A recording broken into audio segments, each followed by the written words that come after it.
IIT ला admission मिळालं की नोकरी पक्की या समजाला हादरा देणारी माहिती समोर आली आहे. IIT मधील तब्बल 35 ते 40% विद्यार्थ्यांना नोकरीच मिळाली नसल्याचं वास्तव समोर आलेलं आहे.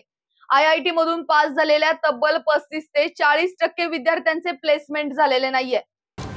एकदा IIT मध्ये प्रवेश मिळाला की करिअर सेट होतं असं अनेकांचा समज आहे. मात्र आता परिस्थिती बदलली आहे. IITचे माजी विद्यार्थी धीरज सिंह यांना RTI मधून मिळालेल्या माहितीत 23 IIT मधून धक्कादायक आकडे समोर आले. देशातील 23 IIT मध्ये 23% विद्यार्थ्यांचं प्लेसमेंट नाही. 23 IIT मधून 7,000 विद्यार्थ्यांची नियुक्ती बाकी. 2 वर्षापूर्वी 3400 विद्यार्थ्यांना नोकरी मिळाली नव्हती. देशातील नोकऱ्यांसाठी एकमेव ठिकाण म्हणजे IITचा प्रवेश. पण या सगळ्यालाच आता धक्का बसलाय. AI मुळे इंजिनिअरिंगच्या नोकऱ्यांना चांगलंच ग्रहण लागलंय. त्यामुळे IIT मध्ये प्रवेश मिळाला तरी चांगल्या पगाराची नोकरी मिळेल याची गॅरंटी नाही.